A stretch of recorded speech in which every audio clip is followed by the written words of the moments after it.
everybody, and it's ASMR Cubed here. If you're new, welcome. If you're returning, welcome back. And today we're going to go over the history and lore of Fallout. It's a very large and expansive episodic game series that was created by Bethesda Studios. Now, I'm a huge fan of the series and I've been playing it since the very beginning, but this is just a brief overview for the time being. I will do my best to pop in whatever images are most relevant to the series itself and give you an idea of what the game started out as and what it is now. But GameSpot is going to be the source for this information, so if any of it's inaccurate or incorrect, please don't blame me. The area historical timeline of Fallout's world is not very different from our own. Rather, it's nearly identical to ours up until 1945, where different historical events such as the U.S. splitting into 13 commonwealths started to create a history where technology, politics, and culture follow a completely different course. Regardless of that, what follows in the series' conflict known as the Resource Wars, and eventually the Great War, the cataclysmic event that created the world of Fallout as we know it. We're going to start off with the Resource Wars, because I'm curious myself. The Resource Wars were a series of conflicts that served as a prelude to the Great War. It first began in 2052 as the result of Middle Eastern nations raising the price of oil. The demand created by this increase greatly affected the United States, Europe, China, and even Canada, causing an emergency crisis or an energy crisis that resulted in military conflicts driven by hunger for natural resources. The war came to its climax in January 2077 when the U.S. drove Canada out from Alaska, which had invaded the state for the desperation to secure its oil supply. With little natural resources left for nations to survive, nuclear war was all but inevitable. The Great War began and ended on October 23rd, 2077, when every nuclear-capable country in the world launched its nuclear weapons at each other. In the Fallout universe, no one knows exactly who fired the first missile. Regardless, the resulting destruction reshaped the Earth's climate and killed off a majority of its population. Those who remained were accounted for as the last remnants of a world that once was. Those who survived the initial attack took shelter in various locations. The fortunate ones gathered into vaults, which were underground shelters that were the result of an early U.S. initiative to create shelters that could withstand nuclear war or an epidemic. Others weren't so lucky. They found themselves having to endure the harsh radioactive desert summers left in the wake of the Great War. In the 200 years that followed the Great War, those who were left alive would go on to make up the very different factions and inhabitants of the Fallout world. Notable to mention the Vault Dweller, the Brotherhood of Steel, and the Enclave. Vault Dwellers are humans who have spent their whole lives in the safety of the underground shelters that were made just before the Great War. These groups are made up of the minority of people who actually heeded the call of the air siren that signaled the oncoming wave of nuclear weapons attacking the United States. Vault Dwellers are typically characterized by their blue and yellow jumpsuits. While not a faction, they are an important group that make up a part of the population of the Fallout world's post-apocalyptia. The Brotherhood of Steel is a group dedicated to preserving pre-war knowledge and technology. Yeah, they're definitely a card. They pursue their goals with religious fervor and believe themselves to be the sole heirs to the pre-war technology. On the East Coast, they take a different form and protect the wasteland against super mutants, an opposing faction who threaten the safety of its inhabitants.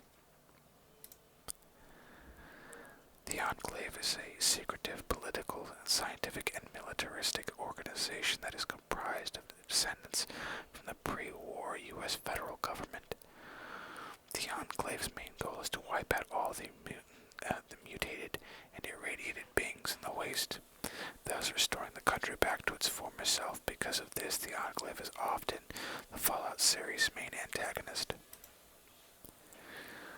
Supermutants are former humans who are the product of being infected by the forced evolutionary virus, or the FEV virus. It's an experimental mutagenic virus that gives them with superhuman strength and biological immortality. While most are hostile to humans, there are some that do exist and believe in peaceful nature towards humans.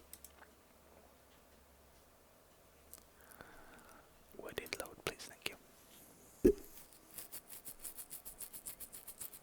No scratchy at the beard there.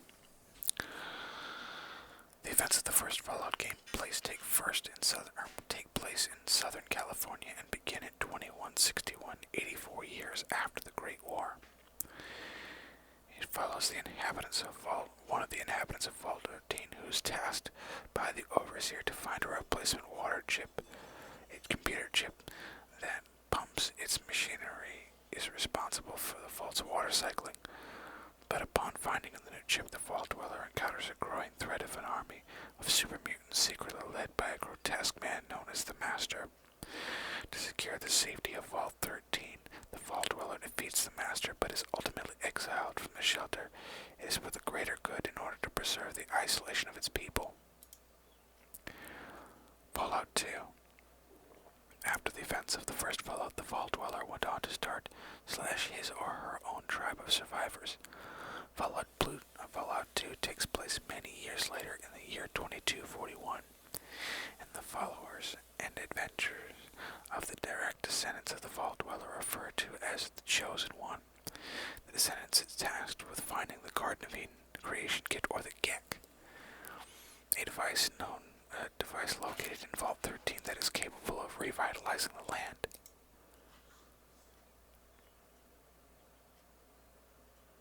After finding the GECK in a now abandoned Vault 13, the Chosen One returns home to find out his or her tribe has been captured by the Enclave, who seeks to gather and test subjects and to expose them to the FEV, or the Forced Evolutionary Virus.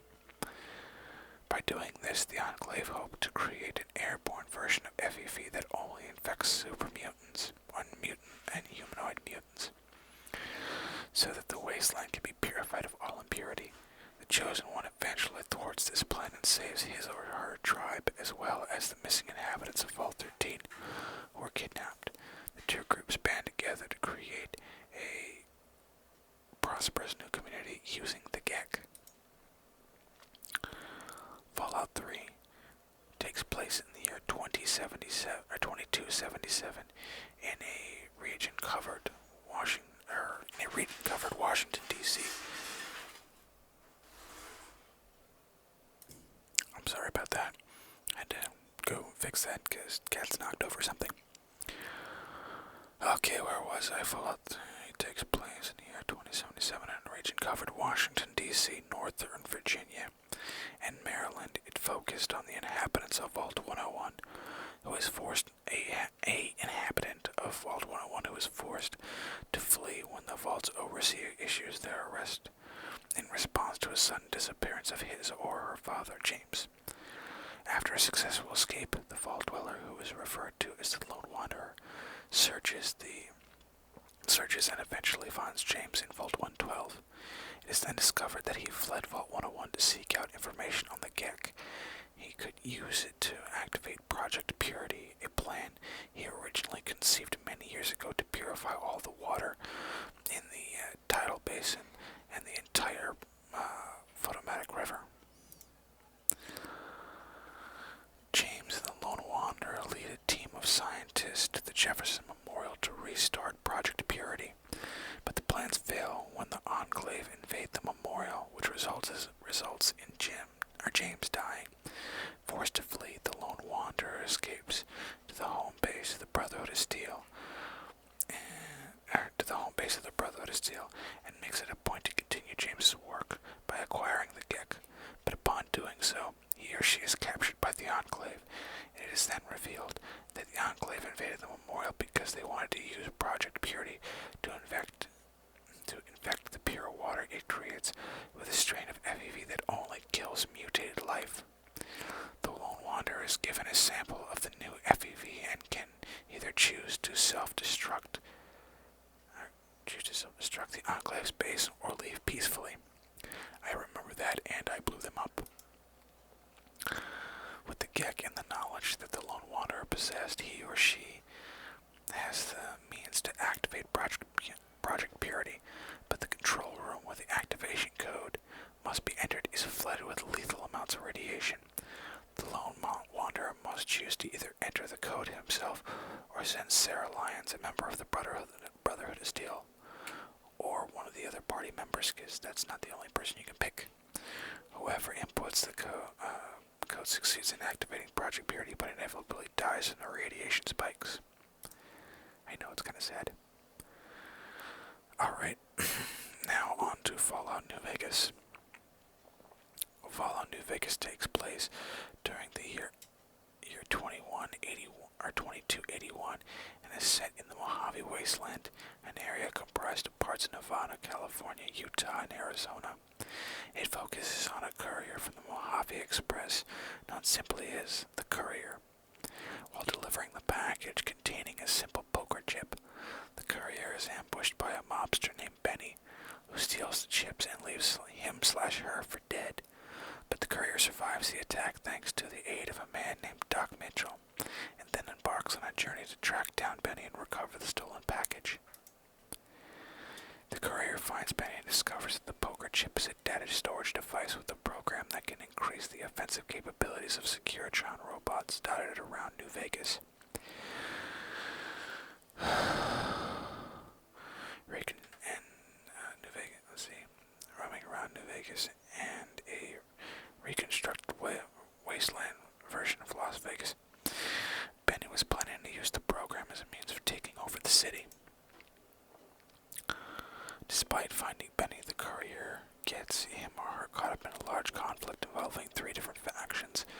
One, Caesar's Legion, a totalitarian slave society, the New California Republic, and expansionist militia, or Mr. House, a pre-war human living in a capsule who is the de facto leader of New Vegas.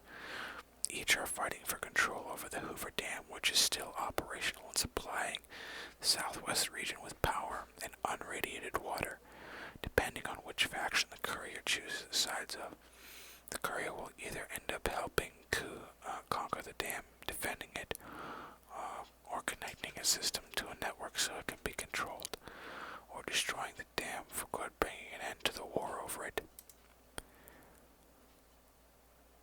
Now, little side note, there is an alternate way, which you have to kind of kill everyone, but in doing so, you make sure nobody gets the dam, and you're fighting everybody at the end of the game. It's kind of terrible, but okay, let's see the story of Fallout 4 as we know it so far. If they get anything wrong, I can definitely fill in on that, because I've been playing a lot of it recently.